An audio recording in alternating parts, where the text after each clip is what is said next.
नमस्कार विद्यार्थी मित्रांनो, मी मुकेश पाटील सर, सामाजिक विज्ञान विषय शिक्षक, सुमन हायस्कूल नंबर 5। विद्यार्थी मित्रांनो, आजच्या या शैक्षणिक व्हिडिओमध्ये आपण इयत्ता 10वीच्या विद्यार्थ्यांसाठी सामाजिक विज्ञान विषयातील प्रकरण 7 आपल्या वारशाचे जतन या प्रकरणाचा भाग 2 अभ्यासणार आहोत। विद्यार्थी मित्रांनो, या अगोदरच्या व्हिडिओमध्ये 7व्या प्रकरणाचा भाग 1 आपण अभ्यासलेला होता, ज्यात आपल्या वारशाचं जतन कोणत्या पद्धतीने केलं पाहिजे, आपल्या वारशाच्या जतनाची काय आवश्यकता आहे, तसेच आपल्या वारशाचं जतन अनिवार्यतेने आपण केले पाहिजे का, या प्रकारची सर्वच चर्चा सविस्तर अभ्यासलेली होती। आपल्या या भव्य वारशाच्या जतनासाठी आपल्या देशातील केंद्र सरकार, राज्य सरकार आणि इतर काही संस्था कशा रीतीने कार्यरत आहेत, त्यांनी कोणकोणत्या प्रकारे अंमलबजावणी हाती घेतलेली आहे, तसेच मोठ्या प्रमाणावर केंद्र सरकार आणि राज्य सरकारच नाही तर कायदा आणि विशिष्ट प्रकारची जे आपलं संविधान आहे त्या संविधानाने कशा प्रकारे या वारशाच्या जतनासाठी प्रयत्न केलेले आहेत त्याविषयी आपण चर्चा केली। विद्यार्थी मित्रांनो, आजच्या या भाग 2 मध्ये आपण उर्वरित प्रकरणाचा अभ्यास करणार आहोत। चला तर विद्यार्थी मित्रांनो, अभ्यासूया प्रकरण 7 आपल्या वारशाचे जतन। विद्यार्थी मित्रांनो, अगोदरच्या भागात आपण वारशाचं जतन कोणत्या रीतीने करावं ही सर्व विगतवार चर्चा केली होती। आजच्या या भागामध्ये आपण संग्रहालयातील जतनासाठी आपली भूमिका कशी असली पाहिजे, देशातील प्रत्येक सुज्ञ नागरिकाने आपले कर्तव्य कोणत्या पद्धतीने पार पाडले पाहिजेत याची चर्चा करणार आहोत। बघूया मुद्दा, संग्रहालयातील जतनासाठी आपली भूमिका। भारतीय निधी व्यापार कायदा 1876 अनुसार कोणताही नागरिक अचानक कोणत्याही पौराणिक, प्राचीन, कलात्मक वस्तू, घर, शेत, विहीर, तलाव वगैरे बनविताना खोदकाम दरम्यान मिळून आले तर पुरातत्व विभागाला त्याची माहिती करावयाची असते। त्यामुळे त्यांचे संरक्षण ज्या त्या स्थळावर अथवा संग्रहालयात होऊ शकते। विद्यार्थी मित्रांनो, मोठ्या प्रमाणावर हा जो निधी व्यापार कायदा आहे तो 1876 अनुसार लागू करण्यात आलेला आहे, त्याची अंमलबजावणी तेव्हापासून झालेली आहे। त्यात असं म्हणण्यात आलेलं आहे की कोणत्याही प्रकारच्या खोदकामादरम्यान किंवा उत्खननादरम्यान कोणत्याही प्रकारच्या वस्तू, प्राचीन, पौराणिक, कलात्मक चीजवस्तू असतील या आढळून आल्या तर मोठ्या प्रमाणावर ह्या चीजवस्तू आपल्याला पुरातत्वीय विभागाला सोपवायच्या असतात। पुरातत्व विभाग त्या वस्तूंचा संग्रह करणे किंवा त्याच्या मोठ्या पद्धतीने संरक्षणाची जबाबदारी स्वीकारत असतं। विद्यार्थी मित्रांनो, चित्रामध्ये दर्शवलेलं आहे की मोठ्या प्रमाणावर सुव्यवस्थितरित्या खोदकामाची विधी केली जात आहे आणि त्यातून मिळणाऱ्या काही वस्तू जर असतील तर त्या पुरातत्व विभागाच्या देखरेखीखाली त्यांचं जतन होत आहे। अतिमूल्यवान कलाकृतीविषयीचा कायदा 1972 मध्ये सरकारने प्रसार करून व्यक्तिगत अथवा खाजगी संग्रहालयांची माहिती पण मिळवलेली आहे। मोठ्या प्रमाणावर अगोदरचा जो कायदा आपण बघितला त्यापेक्षा हा कायदा थोडा वेगळ्या प्रकारचा आहे। अतिमूल्य कलाकृती विषयीचा कायदा जो आहे 1972 मधला, त्याद्वारा सरकारने व्यक्तिगत आणि खाजगी संग्रहालयांची माहिती पण मिळवलेली आहे। येथे संस्कृत, अर्धमागधी, प्राकृत व पाली वगैरे हस्तप्रतींचे जतन तसेच त्यांचा संग्रह केला जातो। मोठ्या प्रमाणावर 1972च्या कायद्यानुसार विशिष्ट प्रकारच्या लिपीमध्ये लिहिलेले जे साहित्य आहे, साहित्याचे विविध ग्रंथ आहेत, पुस्तकं आहेत, त्यांच्या हस्तप्रतींचे हाताने लिहिलेल्या लिपीतून जे सिद्ध झालेले आहेत अशा हस्तप्रतींचं जतन करण्याविषयीचा कायदा करण्यात आलेला आहे। प्रत्येक राज्याच्या दप्तर म्हणजेच भांडारामध्ये दस्तावेजांच्या वैज्ञानिक पद्धतीने सांभाळ केल्याने इतिहासकार आणि संशोधकांना योग्य मार्गदर्शन मिळते. प्राचीन कलाकृती तसेच अतिमूल्यवान वस्तू सांभाळण्यासाठी संग्रहालय म्हणजेच म्युझियमचे कार्य अत्यंत महत्त्वाचे आहे. मोठ्या प्रमाणावर या प्रकारच्या दस्तावेजांचं वैज्ञानिक पद्धतीने सांभाळ करायचं म्हणजे नेमकं काय करायचं, तर विशिष्ट प्रकारच्या केमिकल्स असतील किंवा काही सांभाळण्यासाठी विशिष्ट औषधं असतात, त्यांची फवारणी वगैरे करून दस्तावेजांना नष्ट करणाऱ्या कीटकांपासून त्याचं रक्षण करणं खूप गरजेचं असतं. विद्यार्थी मित्रांनो, पेपर म्हणजेच कागदाच्या पुस्तकांवर निर्माण झालेले जे विविध प्रकारचे साहित्य आहे ते साहित्य इतिहास काळापासून आपल्याकडे आहे. त्याची इतिहास साक्ष देत असतं आणि मोठ्या प्रमाणावर यांचं जतन करणंसुद्धा आपले प्रथम कर्तव्य आहे. त्यामुळे त्यांचं जे संग्रह आहेत ते संग्रह वैज्ञानिक पद्धतीने जर आपण केला तर त्याची जी अनुभूती आहे ती आपण भविष्यातील पिढीलासुद्धा देऊ शकत असतो. चित्रांच्या माध्यमातून म्युझियममध्ये कशा पद्धतीने हस्तप्रती, विविध चीजवस्तू, कलाकौशल्याची काही प्रतीके कशा पद्धतीने सांभाळण्यासाठी पुरातत्व विभाग किंवा वेगवेगळ्या प्रकारचे म्युझियम कार्य करत आहेत ते दर्शवलेलं आहे. तसेच भारतामध्ये 1972च्या कायद्यानुसार कोणकोणत्या प्रकारच्या गतिविधी केल्या जात आहेत ते दुसऱ्या चित्रात दर्शवलेलं आहे. तर तिसऱ्या चित्रामध्ये वेगवेगळ्या प्रकारच्या खोदकामादरम्यान मिळालेले काही अवशेष असतील त्या अवशेषांचं संग्रहालयामध्ये जतन करता येऊ शकतं याविषयीची माहिती देण्यात आलेली आहे. तसेच अंतिम चित्रामध्ये मोठ्या प्रमाणावर संस्कृत, अर्धमागधी, प्राकृत, पाली वगैरे प्रकारचे ज्या हस्तप्रती आहेत त्यांचं जतन आपण या पद्धतीने संग्रहालयांमध्ये करू शकतो याविषयी देखील काही माहिती देण्यात आलेली आहे. विद्यार्थी मित्रांनो, आता आपण देशातील महत्त्वाची संग्रहालये खालीलप्रमाणे आहेत त्याविषयी आपण चर्चा करणार आहोत. भारत देशामध्ये विविध संग्रहालय स्थापन करण्यात आलेले आहेत. त्यातले काही मुख्य संग्रहालय आहेत त्यांची यादी या ठिकाणी देण्यात आलेली आहे. त्यात पहिल्या क्रमांकाचं संग्रहालय आहे राष्ट्रीय संग्रहालय, जे नवी दिल्लीला आलेलं आहे. राज्य आहे दिल्ली. भारतीय संग्रहालय हे कलकत्ता शहरामध्ये आलेलं आहे. पश्चिम बंगाल या राज्यामध्ये त्याचा समावेश होतो. तिसरं संग्रहालय Chhatrapati Shivaji Maharaj Vastu Sangrahalaya, prince of Wales museum, Mumbai या शहरामध्ये आलेलं आहे, जे महाराष्ट्र राज्यात नोंदवण्यात येतं. सालारगंज संग्रहालय हैदराबाद, आंध्र प्रदेश राज्यातलं एक महत्त्वाचं संग्रहालय आहे. राष्ट्रीय मानव संग्रहालय भोपाल या शहरात आलेलं असून मध्य प्रदेश राज्यामध्ये त्याचा सांभाळ झालेला आहे. लालभाई दलपतभाई संग्रहालय, ज्याला LD इन्स्टिट्यूट ऑफ इंडॉलॉजी म्हणून संबोधलं जातं, ते अहमदाबाद या ठिकाणी स्थित असून गुजरात राज्य ते दर्शविते. श्री महावीर जैन आराधना केंद्र कोबा गांधीनगर शहरामध्ये आलेलं असून गुजरात राज्यात आहे.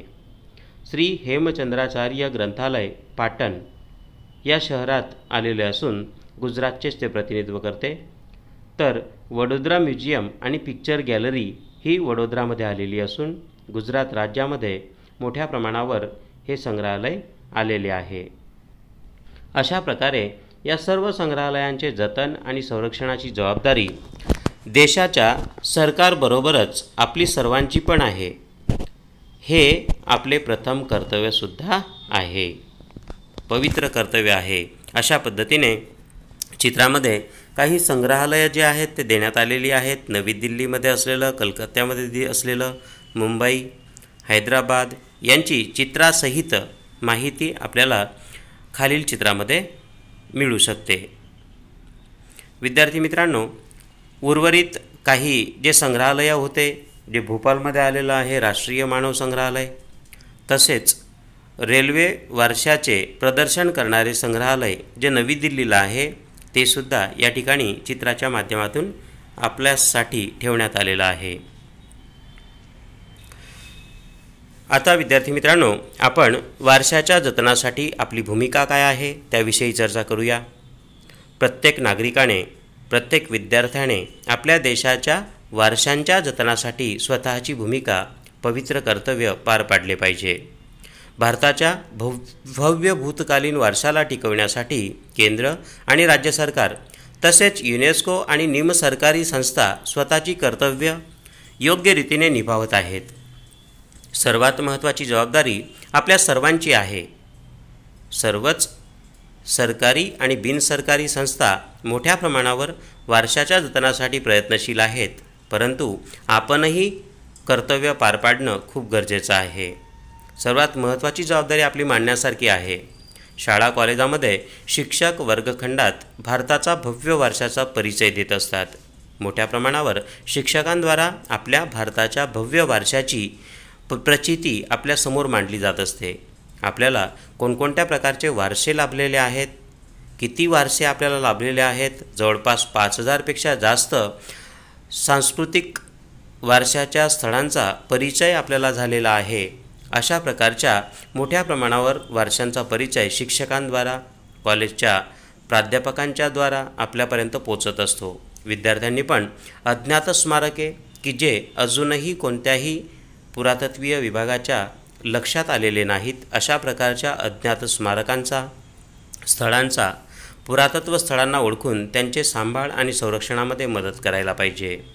आपल्या गावाच्या आजूबाजूला जर असे पौराणिक केंद्र असतील की ज्यांची प्रचिती फक्त आजूबाजूच्या ग्रामीण भागामध्येच असेल, वरच्या लेवलला त्याची माहिती दिली गेली नसेल, तर विद्यार्थ्यांनी सहभागी होऊन स्वतःच्या माध्यमातून अशा स्थळांना नावारूपाला आणलं पाहिजे, पुरातत्वीय विभागाच्या लक्षात आणून दिलं पाहिजे. ती आपली महत्त्वाची भूमिका असणार आहे.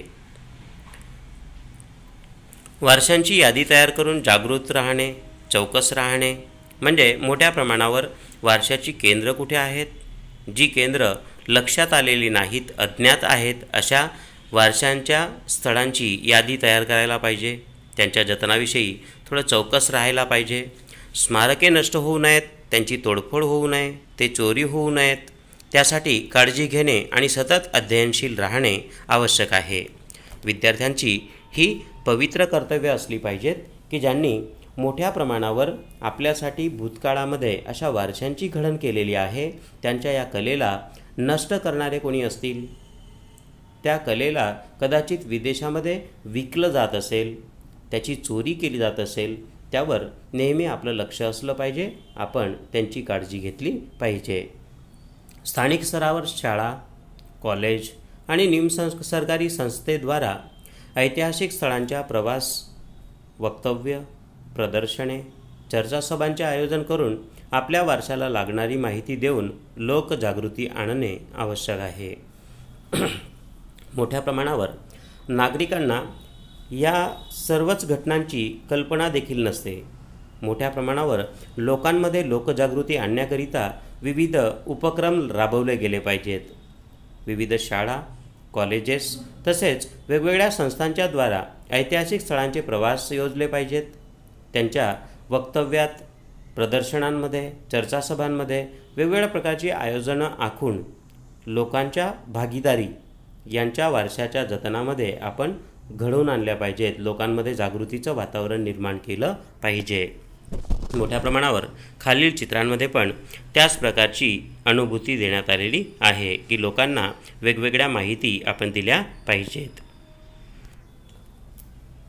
ऐतिहासिक स्मारके, शिल्प, स्थापत्य, कलाकौशल्यांचे नमुने एक वेळा नामशेष झाल्यानंतर ते मूळ स्थितीमध्ये येऊ शकत नाहीत. विद्यार्थी मित्रांनो, जे भूतकाळामध्ये निर्माण झालेलं आहे ते जर एकदा नष्ट झालं तर आपल्याला भविष्यामध्ये त्याचे रूप कधीही पाहायला मिळणार नाही. मोठ्या प्रमाणावर नामशेष होणे म्हणजे नष्ट होणे, या प्रकारची प्रक्रिया जर घडली तर ऐतिहासिक स्मारकांचा, शिल्पांचा, स्थापत्यांचा, कलाकौशल्यांचा वेगवेगळा जो लाभ आहे, नमुन्यांचे निदर्शनं आहेत, ते आपल्यासमोर कधीच उभे राहू शकत नाहीत. त्यासाठी त्यांचा नाश होऊ देऊ नये. ते मूळ स्थळापासून दुसरीकडे जाणार नाहीत, त्यासाठी त्यांची काळजी घ्यायला पाहिजेत. आपले सर्वांचे पवित्र कर्तव्य ते असलं पाहिजे. आपल्या देशाने विशाल आणि विविधतापूर्ण वारसा धारण केलेला आहे. यामध्ये प्राचीन काळातील वाव म्हणजे विहिरी, झरे, तलाव, सरोवरे वगैरे आलेले आहेत. त्यांची वर्षा ऋतूदरम्यान विशेष सांभाळ करणे खूप गरजेचे आहे, जरुरीचे आहे. उदाहरणार्थ धोडका येथील मलाव तलाव, पाटणची राणीची वाव, चांपानेरची विहीर, मेहमुदाबादचा भमरिया कुवा आहे, जुनागडचा नवघण कुवा असेल वगैरेंचा प्राचीन स्मारकांप्रमाणेच सांभाळ होईल याचीसुद्धा आपणा सर्वांना काळजी घ्यावी लागेल. विद्यार्थी मित्रांनो, हे जे सर्व वारशाची केंद्रे आहेत, स्थळे आहेत, यांच्यामुळे भारताचं अस्तित्व टिकून आहे. भारताला त्यामुळे गौरव प्राप्त होतो आहे. भारताची गरिमा ज्यामुळे राखली जात आहे त्यांचा आपण सांभाळ केला पाहिजे. विद्यार्थी मित्रांनो, या वावमधून एक वाव जी आहे पाटणची राणीची वाव, या वावला युनेस्को नावाच्या बिनराजकीय संस्थेने 2014मध्ये मोठ्या प्रमाणावर वैश्विक वारशाच्या स्थळांच्या यादीमध्ये समावेश देऊन भारताच्या या सांस्कृतिक वारशाचा गौरवच केलेला आहे किंवा भारताचे अस्तित्व त्यामुळे टिकून राहील या प्रकारची परिस्थिती निर्माण झालेली आहे. मोठ्या प्रमाणावर चित्रांमध्ये दर्शवलेलं आहे की नासधूस करणारे कित्येक लोक असतात. काही पुरातत्वीय वारशाच्या स्थळांच्या काही कलाकृती चोरून नेणारे असतात, चोरून त्याची विक्री केली जात असते. तसेच वर्षा ऋतूदरम्यान कित्येक कुवे असतील, तलाव असतील, सरोवरे असतील, झरे असतील, यांचे आपण सांभाळ केले पाहिजे, जतन केले पाहिजे याविषयी देखील मोठ्या प्रमाणावर आपल्याला माहिती देण्यात आलेली आहे. तिसऱ्या आणि अंतिम चित्रामध्ये नवघण कुवा जो आहे तो नवघण कुवा दाखवण्यात आलेला आहे, जो जुनागडमध्ये स्थित आहे. पर्यटन स्थळांची स्वच्छता आणि जतन कशा प्रकारे ठेवायचे याविषयी आता आपण चर्चा करूया. आपल्या देशाच्या पर्यटन स्थळांची स्वच्छता आणि जतनासाठी केंद्र आणि राज्य सरकार महत्त्वाचे निर्णय घेत आहेत. त्यांच्या परिणामाने पर्यटन स्थळांवर स्वच्छता आणि काळजीपूर्वक जतनासाठी विशेष आयोजन करण्यात आलेले आहे. देशविदेशाच्या प्रवाशांना ऐतिहासिक, धार्मिक महत्त्व असणाऱ्या पर्यटन स्थळांमध्ये विशेष आवड असते. मोठ्या प्रमाणावर देशातीलच नाही तर विदेशातील पर्यटक देखील अशा ऐतिहासिक आणि धार्मिक महत्त्व असणाऱ्या स्थळांना पर्यटन माध्यमातून भेटी देत असतात. मोठ्या प्रमाणावर हे नागरिक या ठिकाणी आल्यानंतर मोठ्या प्रमाणावर देशाच्या आर्थिक विकासामध्ये देखील मदत होत असते. मोठ्या प्रमाणावर चांगल्या प्रकारच्या प्रवृत्ती आणि नष्ट होणाऱ्या काही कलाकौशल्यांना वाव मिळत असतो, नवजीवन प्राप्त होत असते. सरकार अशा स्थळांच्या जतनासाठी चिंतित आहे. जर अशी स्थळं जतन झाले नाहीत, त्यांची व्यवस्था सांभाळण्यात आली नाही तर कदाचित देशाचे अस्तित्व धुळीस मिळण्यास वेळ देखील लागणार नाही. पर्यटन स्थळांच्या व्यवस्था आणि जतनासाठी पुढील सूचनांची अंमलबजावणी आपण करू शकतो. मोठ्या प्रमाणावर ह्या सूचना जर आपण आपल्या दैनंदिन व्यवहारामध्ये अंगीकारल्या किंवा त्याची अंमलबजावणी केली तर कदाचित या स्थळांच्या व्यवस्था आणि जतन आपण करू शकत असतो. त्याच्यामध्ये पहिली विगत आहे मित्रांनो की प्लास्टिकचा उपयोग करू नये. मोठ्या प्रमाणावर आपण पर्यटन स्थळांच्या भेटी देत असतो किंवा प्रवास करत असतो, सहलींचं आयोजन करत असतो. मोठ्या प्रमाणावर आपले अन्न तसेच मोठ्या प्रमाणावर नाश्त्याचे काही पदार्थ असतात जे आपण प्लास्टिकच्या उपयोगाने बांधून नेत असतो किंवा साचवून नेत असतो. अशा प्रकारे त्या ठिकाणी नाश्ता, फराळ किंवा जेवण केल्यानंतर प्लास्टिकचा जो उपयोग आपण केलेला आहे ते प्लास्टिक व्यवस्थितरित्या त्याचा निकाल आपण केला पाहिजे. प्लास्टिकचा उपयोगच नाही केला तर अतिउत्तम होईल. म्हणून या ठिकाणी एक सूचना तुम्हाला दिलेली आहे की प्लास्टिकचा उपयोग करू नये. दुसरी सूचना आपल्याला सांगण्यात आलेली आहे की पर्यटन स्थळांवर अथवा जाहीर स्थळांवर कचरा कुठेही टाकू नये. कचरा टाकूच नये असं म्हटलेलं नाही आहे, परंतु जाहीर स्थळांवर किंवा पर्यटन स्थळांवर कचऱ्याचा निकाल जो आहे तो व्यवस्थितरित्या केला पाहिजे. ज्या ठिकाणी कचरा टाकण्यासाठीची व्यवस्था करण्यात आलेली आहे अशा कचऱ्याच्या पेटीमध्ये कचरा आपण टाकला पाहिजे, जेणेकरून पर्यटन स्थळांचं आपल्याला जतन करता येईल, त्याचे व्यवस्थापन करता येईल. तो कचरा पेटीतच टाकला पाहिजे, म्हणजे ज्या ठिकाणावरून पेटी रिकामी केली जाईल कचऱ्याचा व्यवस्थित निकाल होईल अशा पद्धतीने कचऱ्याचा निकाल करताना पेटीचा उपयोग केला पाहिजे. घाणीचा योग्य निकाल केला पाहिजे. मोठ्या प्रमाणावर आपल्याद्वारा कित्येक प्रवृत्ती केल्या जात असतात ज्यातून घाण प्रसारित होते. या घाणीचा योग्य निकाल जर केला तर कदाचित हे स्थळं सुरक्षित राहतील, त्यांचे जतन केल्याचे सिद्ध होईल. मित्रांनो, मोठ्या प्रमाणावर काही व्यसनी लोक देखील पर्यटनाच्या संबंधित प्रवृत्ती करत असतात. यातून पान खाणारे, गुटखा खाणारे मोठ्या प्रमाणावर पान आणि गुटखा खाऊन कुठेही थुंकत असतात. तर यामुळे मोठ्या प्रमाणावर आपल्या ऐतिहासिक वारशाच्या स्थळांचे महत्त्व कमी होताना आढळत असते. अशा प्रकारच्या प्रवृत्तींमुळे कदाचित त्यांचे ऐतिहासिक महत्त्व कमी झाल्याचे निदर्शनास देखील आलेले आहे. तर विद्यार्थी मित्रांनो, देशाचा एक नैतिक जबाबदारी धारण करणारा नागरिक म्हणून आपण प्रथम कर्तव्य पार पाडलं पाहिजे की पान आणि गुटखा खाऊन कुठेही थुंकायचं नाही. प्राचीन स्थळांच्या आसपास प्रदूषण करू नये. मोठ्या प्रमाणावर प्रदूषणाच्या कित्येक गतिविधी आपल्याकडून घडत असतात. मग ते जमिनीचं प्रदूषण असो, हवेचं प्रदूषण असो, आवाजाचं म्हणजे गोंगाटाचं प्रदूषण असो किंवा जलप्रदूषण असो, अशा कोणत्याही प्रकारच्या प्रदूषणामध्ये आपण भागीदारी बनणार नाहीत किंवा कुठेही आपला हिस्सा नसेल या प्रकारचं वर्तन आपण केलं पाहिजे. प्राचीन स्थळांच्या आसपास प्रदूषण करू नये. ऐतिहासिक स्थापत्य असणारी वाव, जलाशये, तलाव, झरे वगैरेंचे वर्षा ऋतू दरम्यान विशेष काळजी ठेवली पाहिजे. मोठ्या प्रमाणावर वाहत्या पाण्याला किंवा अडवल्या गेलेल्या साठलेल्या पाण्याला दूषित केलं जाईल अशा प्रकारची कोणतीही प्रवृत्ती आपल्याकडून चालवली न पाहिजे. मोठ्या प्रमाणावर त्यांची काळजी आपण ठेवली पाहिजे. पुढची सूचना आपल्यासाठी देण्यात आलेली आहे की पुरातत्वीय रासायनिक क्रियेद्वारे स्मारकांची साफसफाई करताना खूपच काळजीपूर्वक कार्य केले पाहिजेत. साफसफाई करताना जर आपण रसायनांचा उपयोग करत आहोत तर ते पुरातत्वीय स्थळं, स्मारके हे नष्ट होणार नाहीत, त्यांच्या विविध तत्वांमध्ये भंग येणार नाही. मोठ्या प्रमाणावर त्याचे जे ऐतिहासिक महत्त्व आहे ते नष्ट होऊन जाणार नाही, कमी होऊन जाणार नाही, याकडे लक्ष आपण दिलं पाहिजे. विद्यार्थी मित्रांनो, सूचनांमध्ये पुढची सूचना आहे, देश विदेशातील प्रवाशांद्वारा आपल्या ऐतिहासिक वारशाला नुकसान होणार नाही त्यासाठी त्यांना जागृत केलं पाहिजे.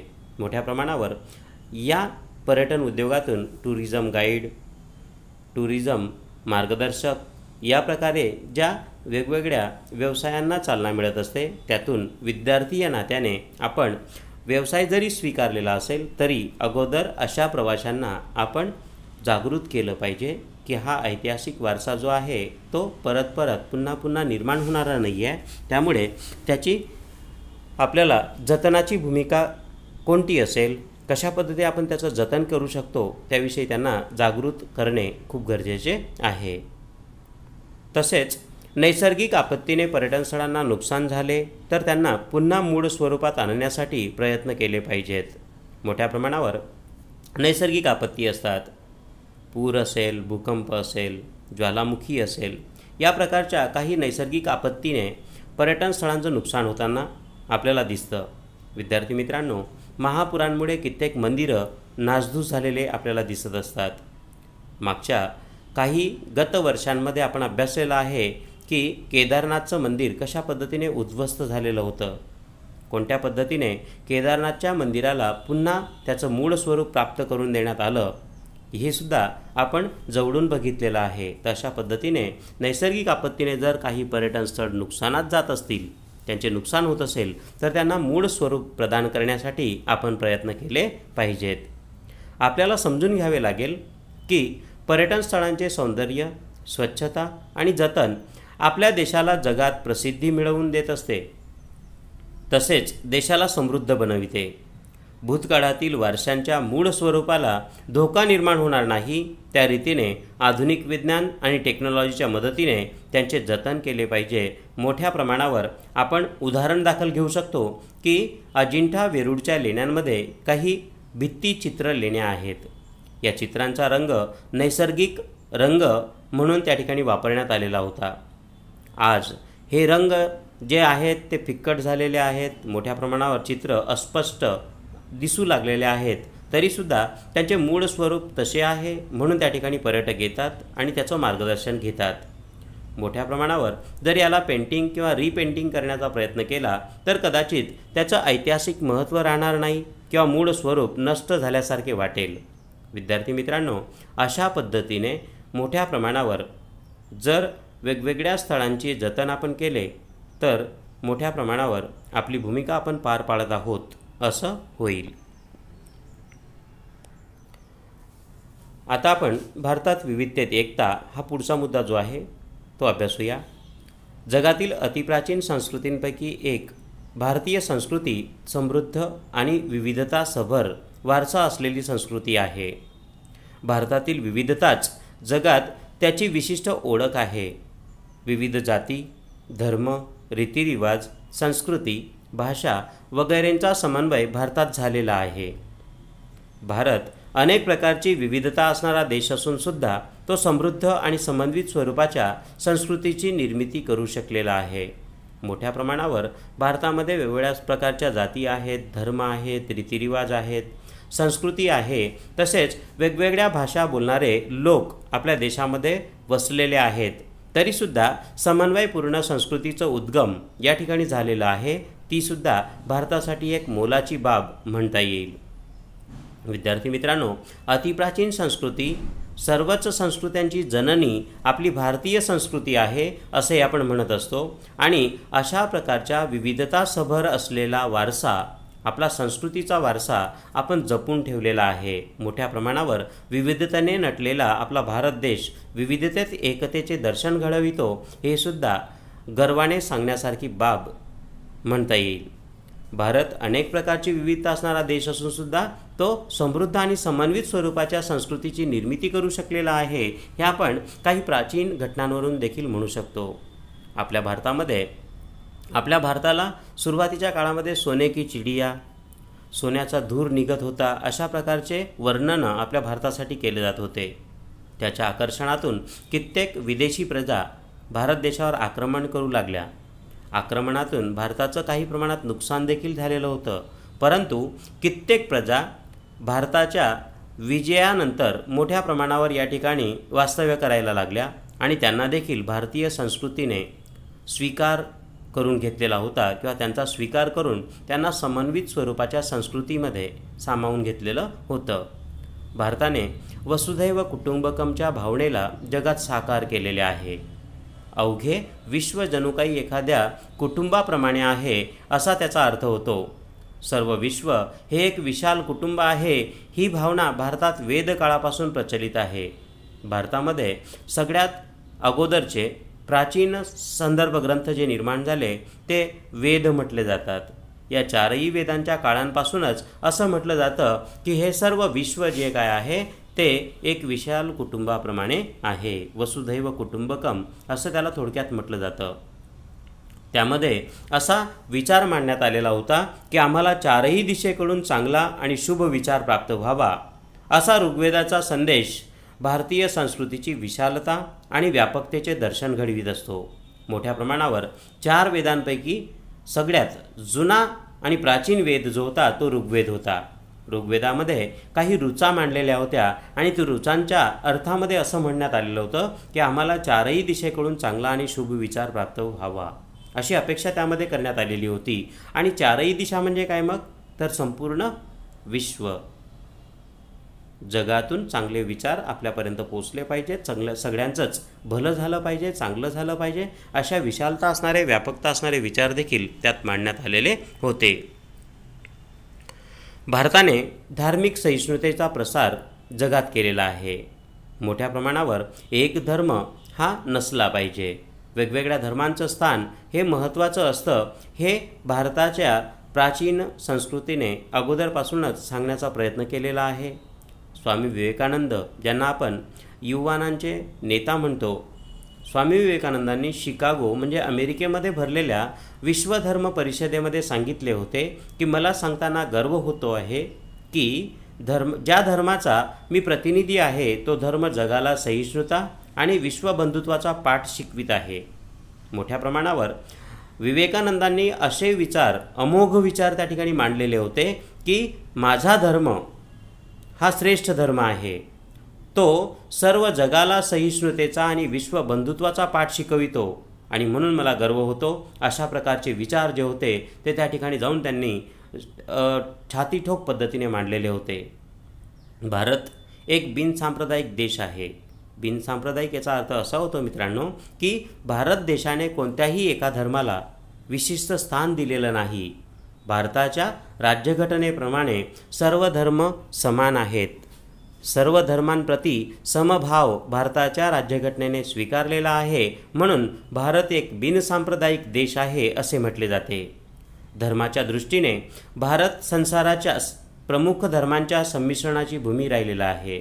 वेगवेगळ्या प्रकारचे प्रमुख धर्म भारताच्या संसारामध्ये एकत्रित झालेले आहेत, ज्यात हिंदू, बौद्ध, जैन, पारशी, इस्लाम आणि ईसाई या धर्मांचा भारतीय संस्कृतीवर प्रभाव पाहायला मिळत असतो.